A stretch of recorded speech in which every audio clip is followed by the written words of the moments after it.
let's look at the Pokemon before we look at the moves. So, what is Stufful and Bewear? So, right off the bat, you see the moves are going to be set to struggle right now because PvPoke doesn't even have the data on what moves that the Pokemon are going to get. So let's look at the typing and stats. In the Great League, both of these Pokemon will be able to make it to level 1500 combat power. In the case of Stufful, it's going to be XL. Rank 1 will be a 12, 15, 15, so that is a hatchable, best buddyable, you know, stuff that you can get. If you want a best buddy, Great League Stufful, 10, 15, 15. So 12, 10 attack, you can even do 15 attack, who cares? If you can get the XL candies, which should be possible if you grind out 3 hours with the bonuses currently, should be doable, but we don't know the moves. So we don't actually know what's better, Stufful or Bewear in the Great League. One thing we do know is that Stufful has a slightly smaller attack stat than Bewear. In that case, Stufful does have an edge from a stat point of view, but movesets change everything, so we once again have to wait. In the case of, typing, both of these Pokemon are normal and fighting, so they are pretty much identical, and what this comes down to is entirely on moveset. That's it. What makes these Pokemon good will be whether they have good moveset. It is important to mention that their attack stats are slightly higher above average. 122 is the attack stat where you would consider normal. Anything below that starts to get bulky. Everything above that starts to get glassy. They will no longer be able to take a charge attack comfortably.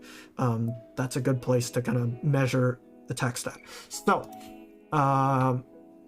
now looking at the typing and stats, right? Stats, it's manageable. 125 to 130 is in a manageable attack stat, playable.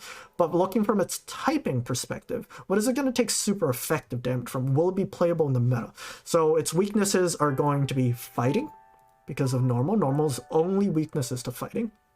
So it's going to suck against other fighting types. What is fighting weak to? Charm, confusion, flying, and it's going to be taking... it's going to be likely dealing resisted damage to, like, bugs, poison, stuff like that, things that take resistive damage from fighting. But from that perspective of weaknesses, Charm is common, Fairies are common in Great League, Flying type attacks are common in Great League, so Stufful's going to have a lot of meta weaknesses in the meta. But like normal fighting types, you are going... Normal fighting types, I get it. Like regular fighting types, you're going to have good matchups against things like Stun Fist, Wall Rain. The one addition that you have here is that normal typing.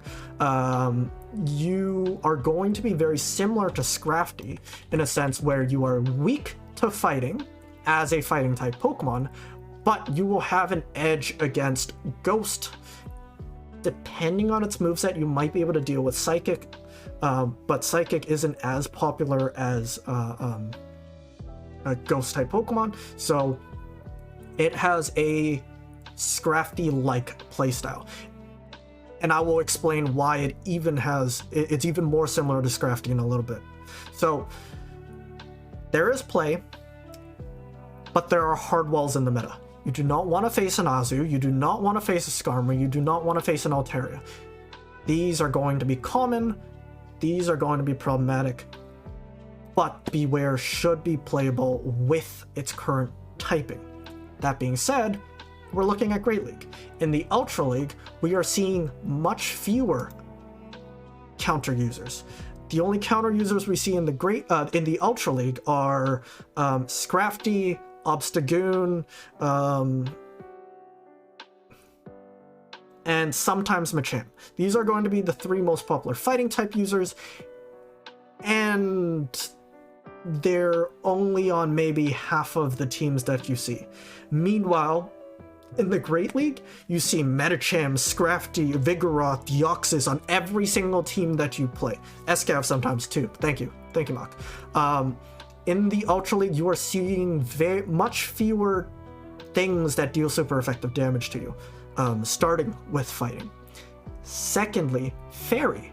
You have fewer fairy type options. The only fairies that you truly see in the Ultra League are Charmers, and not every team runs Charm either. So where does normal type factor into Ultra League? Just like Scrafty, it'll be resisting things like Giratina, things like Trevenant, which is very popular right now in the meta, and then last but not least, the one thing that will make a major difference on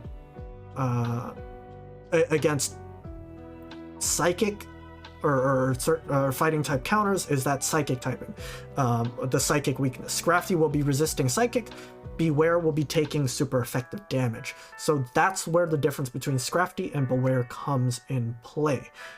Ultra League, Bewear will be better against Ghost, double resisting Ghost. Scrafty will be resisting Psychic, but single resisting Ghost. So it's like a trade-off between Trevenant or Cresselia matchups in the Ultra League. Those are your options. But once again, we still don't have the moveset.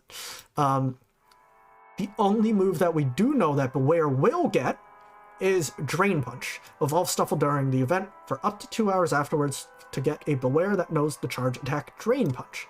Drain Punch, making its Pokemon Go debut, this charge attack can provide Bewear with a defensive edge. 20 power, guaranteed to increase the user's defense. So, that's very similar to something. There's also something weird about this that people might be like, huh? What does this mean? Drain Punch in the main series games heals the Pokemon that uses it. So, in Pokemon Go, because there's no healing, there's no extra damage, moves that have recoil, like Brave Bird, like Brave Bird's the only one that I can think of off the top of my head, deals damage to yourself in the main series games. In Pokemon Go, it reduces your defense so that others can deal more damage to you. So Pokemon Go translates all of these different effects in the main series games into buffs and debuffs in Pokemon Go. So, like Alpha Solo Player says, if we do get the move Double Edge or Self-Destruct, we are going to probably get them with an effect that reduces your own defense when used, rather than dealing damage to yourself. So Drain Punch is interesting for this reason. They've chosen to make Drain Punch a defense increase move rather than a healing move, because that's not something Pokemon Go Niantic has implemented into the game. So, why else is this similar to something we have? 20 power, 1 stage increase in defense, guaranteed. Oh, charge moves is what I need to look at. So, fighting type charge moves. What else has 20 damage? Power Up Punch. 20 damage Drain Punch is complete garbage for a move. 20 damage is quite literally as low as it goes in terms of just dealing damage. Acid Spray, Mega Drain, those aren't here. But Acid Spray, Fell Stinger, and Power Up Punch are the 3 lowest damage dealing moves in the entire game when you don't include these things that shouldn't be used or touched in the first place. So Power Up Punch and Fell Stinger also have a 1 stage guarantee boost. So if this has the same or similar ability and effect, this is what Drain Punch will probably be. Drain Punch will be a 35 damage, 1 stage defense increase move, identical to Power Up Punch, except instead of attack, it's defense. There's also another problem. On the stream, I've talked about how certain effects are more powerful than others. Lunge, Icy Wind, Moonblast are the most, Zap Cannon are the most oppressive effect. But long story short, the best effects are in the order of decreasing the opponent's attack stat, followed by decreasing the opponent's defense stat, followed by increasing your own attack stat, followed by increasing your own defense stat. Because when you increase your own defense stat, you've already taken a certain amount of damage until you increase your defense stat. So it only becomes effective much later. And it only works if you are taking damage and staying in to take damage. There are better options than to stay in to take damage, such as swapping out.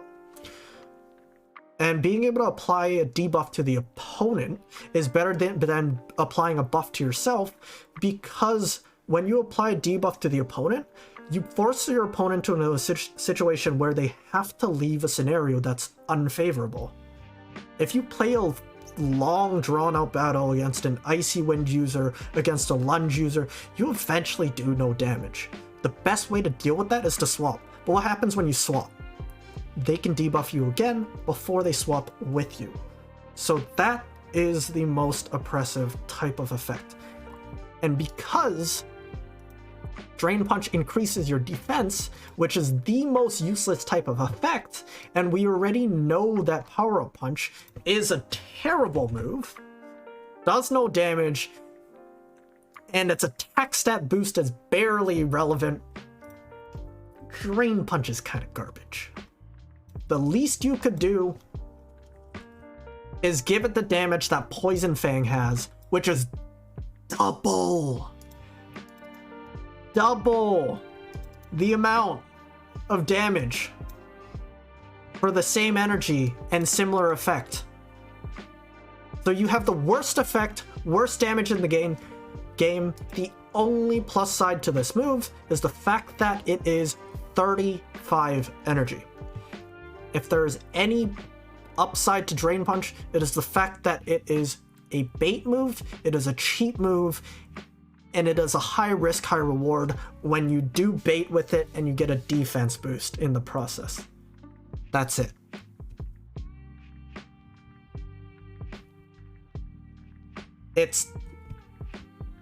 So overall, its bulk is kind of mediocre.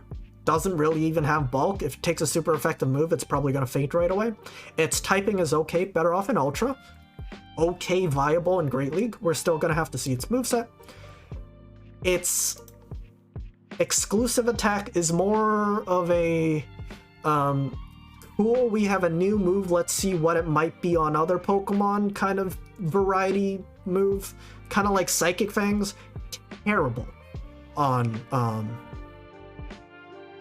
Luxray. Luxray's terrible.